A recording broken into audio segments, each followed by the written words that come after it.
तो है गाइस, कैसे हैं आप लोग। तो मैं आ चुका हूँ अब नई वीडियो के साथ में, और मेरा इस बार कंसेप्ट थोड़ा सा बहुत अलग है और मैं इसमें थोड़ी सी और चीज़ें भी ऐड करूँगा। अभी नाइट टाइम पे है तो मैं सोच रहा था एक स्पूकी स्टोरी टाइप हो जाए दोबारा से। तो ये स्टोरी मेरे एक्चुअली एक दोस्त के साथ में हुई है जो हिमाचल में रहता था। तो एक्चुअली मैं उसने ही बताई थी, नरेट करी थी, एंड थोड़ी स्पूकी स्टोरी है एंड लाइक है, डरावनी है थोड़ी। तो क्या होता है कि एक लड़का बेसिकली हमारे वहाँ पे बॉडी होती है, तो बेसिकली हम बॉडी में नहाने जाते हैं, और वैसे भी हमको खुद को भी आदत होती है 6 बजे 7 बजे जाने की। तो एक दिन क्या होता है कि वो लड़का बॉडी में वगैरह में नहाने जाता है, और मतलब बेसिकली उसको टाइम लग जाता है पहुंचने में बॉडी में। तो वो उसको एक्चुअली वो शहर का लड़का होता है, तो वो इन द सेंस जैसे हमको इंटरेस्ट होता है कि हम नहाने जाते हैं, एंड देन उसके बाद में हम पहुंचते हैं बॉडी में नहाने के लिए, एंड देन हम वहाँ से निकलते नहीं। वो बहुत अच्छा लगता है। वो एक्चुअली पानी जो होता है बहुत ठंडा होता है वहाँ का ना, पहाड़ों का, तो लिटरली वो अच्छा लगता है। तो वो एक्चुअली नहाने के लिए जाता है, एंड देन उसके बाद में वो वहाँ पे इंजॉय कर रहा होता है, और इमीडिएटली एक चीज़ उसे सेंस होती है जो बेसिकली उसको कोई स्टेयर कर रहा हो। और जब वो नहाना शुरू करता है तो उसी टाइम पे क्या होता है कि जब बात ले रहा होता है तो एकदम से एक लेडी पीछे से आती है, एंड देन वो कहती है कि मेरे को क्या आप बॉडी के एंड तक छोड़ दोगे, जो बेसिकली मेरा घर उससे थोड़ा सा सामने ही है। तो शाम का टाइम हो रहा है और मेरे को डर लग रहा है कि चीता वगैरह ना हो, ठीक है। तो लड़का नहा के हटा होता है, तो वो कहता है कि ठीक है, वैसे अजीब सा होता है थोड़ा सा कि उस लेडी है यार, अकेली तो जा सकती है, पहाड़ की औरतों को तो वैसे भी पता होता है ना। तो वो क्या करता है, उसको साथ में लेके चल पड़ता है, एंड वो आगे मूव कर रहा होता है ताकि वो पीछे ना रहे, क्योंकि ऐसा लगता है कि लेडी नहा के निकली हो और उसके कपड़े बेसिकली गीले थे। तो उसे भी लड़का भी यार बताता है मेरे को कि पीछे ना देखे यार, आगे आगे चलता रहे ताकि ऑकवर्ड ना लगे उसको भी और लेडी को भी। देन वो आगे भी चल पड़ता है, एंड कुछ स्टेप वो आगे चलता है, देन उसको थोड़ा सा रियलाइज होता है कि मेरे पैरों के निशान, मेरे पैरों की आवाज़, सॉरी, मेरे पैरों की आवाज़ मेरे को आ रही है, पर उस जो लेडी की आवाज़ है जो वो मेरे पीछे चल रही है, उसकी आवाज़ क्यों नहीं आ रही है। तो वो थोड़ी देर तक ना, जैसे थोड़ी देर सोचता है कि मतलब कुछ ना कुछ तो गड़बड़ है, पर वो सोचता है कि हो सकता है कि लेडी कम धीरे धीरे पैर रखने वालों में से हो, और हो सकता है उसकी अपना कॉन्सेप्ट मतलब कुछ और गलत मतलब दिमाग में ऐसी फालतू चीज़ चल रही हो। तो सेम चीज़ होती है जैसे जिस स्टोरी में मेरे साथ में सेम चीज़ हुई थी कि उसको इंटीमेशन शुरू होने लग जाती है कि कुछ गलत है। तो होता ही है कि कईयों की सिक्स सेंस अच्छी होती है और उनको पता लग जाता है कि कुछ गलत है। तो वो उस टाइम पे क्या करता है, वो इधर उधर देखता है और उसे लगता है कि यार कुछ ना कुछ तो गड़बड़ है। तो वो क्या करता है, उसको बोलता है कि चलो हम बॉडी के एंड में आ चुके हैं और अब आप यहाँ से खुद जा सकते हो, ओके कोई बात नहीं। देन वो एकदम से सडनली कोई आंसर नहीं देती है, वो लड़की सडनली कोई आंसर नहीं देती है, औरत, लड़की भी नहीं औरत। तो वो थोड़ा शॉक हो जाता है, वो कहता है यार आंसर नहीं दिया, पर वो पीछे मुड़ना नहीं चाहता है क्योंकि उसे कहते हैं एक तरह से हल्की सी वाइब आ रही होती है, एक तरह से लग रहा होता है कि यार कोई, कि मैं पीछे मुड़ूंगा तो कुछ भी हो सकता है। तो क्या होता है, वो फिर पीछे नहीं मुड़ता, चलता जाता है। देन जब वो चल रहा होता है तो उसे तब थोड़ा सा रियलाइज होता है कि जो वो लड़की है वो अभी भी, रियलाइज होता है कि जो औरत है वो अभी भी उसके पीछे पीछे स्टेप्स करके चल रही है, और उसको वो महसूस होता है उसके फुटस्टेप और उसकी ब्रीथिंग से। देन वो अगेन बोलता है कि आप यहाँ से जा सकते हो तो प्लीज़ यहाँ से चले जाओ, मेरे को नहीं मेरे को आगे का रास्ता आपके घर का नहीं पता, आप खुद जा सकते हो। नाउ वो सडनली उसकी वॉइस औरत की ऐसी हो जाती है, डीप वॉइस, एंड वो इससे बोलती है तो ठीक है ना, तुम एक बार पीछे को मुड़ के देख लो मेरे को। तो उस टाइम पे वो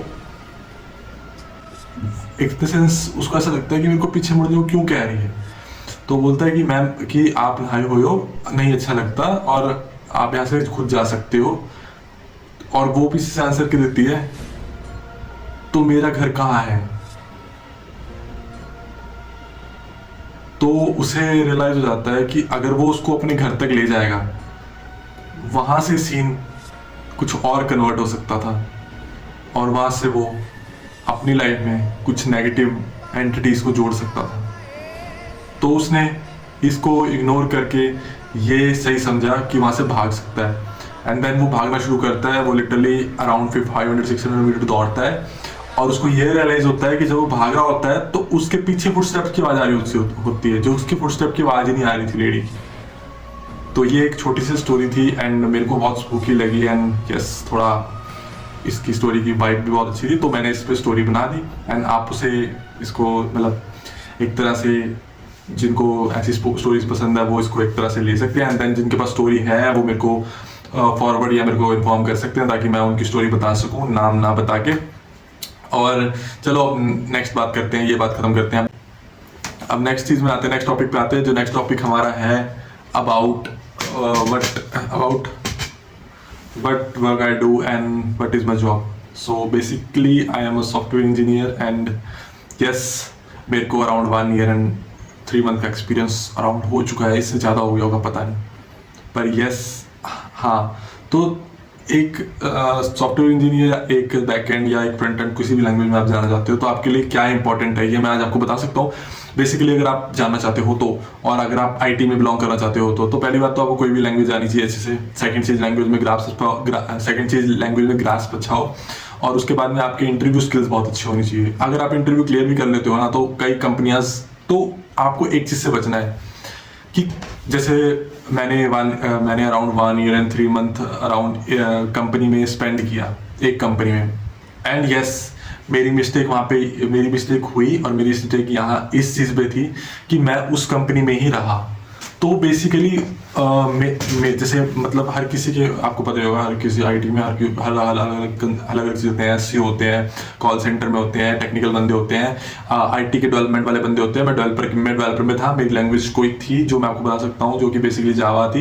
एंड मैं जिस लैंग्वेज में काम किया, बेसिकली उन्होंने जिस कंपनी में 1 साल काम किया उन्होंने मेरे को जावा नहीं सिखाया, एंड उस चीज़ से अपने आप को नेक्स्ट कंपनी में इस्टेब्लिश करने का जो वो सफ़र है वो बहुत हार्ड होता है। तो कोई भी सॉफ्टवेयर जो इंजीनियर बनना चाहता है, कोई भी अगर आप लैंग्वेज पकड़ रहे हो तो कोशिश ये करना कि आपको मैटर नहीं करता है कि आपको पैसे कितने मिल रहे हैं, मैटर ये करता है कि आप जिस फील्ड में लगे हो वो इम्पोर्टेंट है। क्योंकि होता क्या है ना, डेवलपर कह के आप मान लो अगर आप रिएक्ट नेटिव के बंदे हो, आप किसी अलग बैकग्राउंड से बिलोंग करते हो और आपको उठा के कोई बंदा ऐसे बोल दे कि चल तू कॉल सेंटर में लग जा, तो ना तो आपकी स्किल डेवलप हो पाई, ना आपको कुछ लर्न करने को मिला।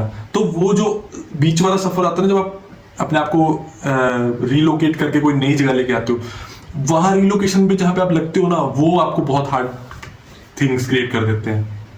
और दूसरी चीज आती है कि कंपनी मैटर करती है। जैसे मैं आपको सीरियसली बताऊं, मेरी कंपनी जो पहले फर्स्ट वाली कंपनी थी वो लिटरली बड़ी बकलोल कंपनी थी, और मैं आपको उनके ऐसे इंसिडेंट बता सकता हूँ कि जैसे वो दिवाली सेलिब्रेट करने के लिए मेरे को घर से, चंडीगढ़ से, बेसिकली पंजाब से मेरे को दिल्ली बुलाते थे कि आप आओ एक दिन के लिए दिवाली सेलिब्रेट करके जाओ, आप क्यों नहीं आते, आप बहाने मार रहे हो। और उनको इससे भी नहीं मतलब था कि बंदा प्रोजेक्ट कंप्लीट करके दे रहा, बंदा काम करके दे रहा, उनको इससे मतलब था कि दिवाली में आए, फेस्टिवल सेलिब्रेट करे और हमारे साथ में इन्वॉल्व रहे, क्योंकि उनको चाहिए थे चमचे। तो पहले दूसरी चीज ये आती है कि अगर आप आईटी में हो तो आप अपने आप को हमेशा मूवेबल रखो, कि कभी भी एक कंपनी में 1 साल से ज्यादा मत दो, क्योंकि अगर आप 1 साल से ज्यादा दे रहे हो ना, आप लर्न कुछ नहीं कर रहे हो वहां पे। बेसिकली ना आपने अपनी स्किल्स डेवलप करी, ना आपको अपने इंटरव्यू, ना आपको अपना लेवल तक नहीं पता कि आप कौन से लेवल में बिलोंग करते हो।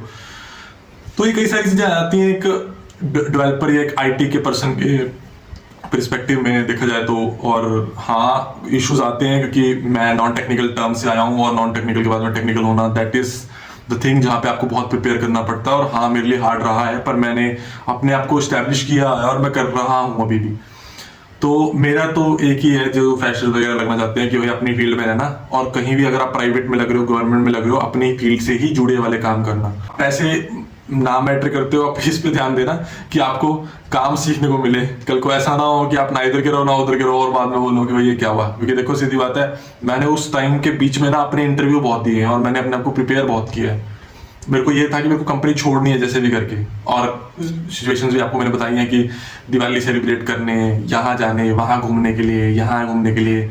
अगर मना कर दो तो बोलते हैं बहाने मारता है, ये वो, काम नहीं करता, उसको काम से तोलते हैं। अगर देखो वर्क फ्रॉम होम कंपनी, और अगर आपको कंपनी बोले कि आप दिवाली सेलिब्रेट करने इतनी दूर आओ, तो बेसिकली पैसे आपके उड़ाने वाले काम हो गए ना, तो आप क्यों चाहोगे वो चीज़ करना। तो ऐसी कंपनी थी कुछ। और अब नेक्स्ट टॉपिक की बात करते हैं। तो गाइस बाद में मिलते हैं। ऐसी मेरी तो मेरी ये इन्फॉर्मेशन थी regarding IT. And I hope आपको थोड़ी बहुत ही नॉलेज मिली हो इससे, और कोई किसी को अगर फ्यूचर में मेरे से कुछ पूछना हो तो आप कमेंट में मैसेज कर सकते हो, और रिगार्डिंग कईयों के पास नंबर भी होगा, मेरे को कॉल कर सकते हैं, क्योंकि इससे रिगार्डिंग मेरे को बहुत ज़्यादा अंडरस्टैंडिंग है और मेरे को लगता है आने वाले टाइम में मेरे को और हो जाएगी। और मैं चाहता हूँ कि आप जो स्ट्रगलिंग लोग हैं वो आईटी में आए और वो अपनी आईटी में ग्रोथ देखें, क्योंकि हर जगह ग्रोथ होती है पर कईयों को पता नहीं होता कि उनकी वर्थ क्या है और कहाँ पे वो प्रॉपरली अटैच हो सकते हैं ब्लॉग के अंदर। तो फिर ऐसे ही देखते रहो व्लॉग्स, और साथ में कोई आइडिया नया हो तो बता देना यार, मेरे पास तो कई सारे आइडियाज है और मैं सकता है कल भी मैं ब्लॉग करूंगा दिन के टाइम में। आज तो मैं रात के टाइम पे ब्लॉग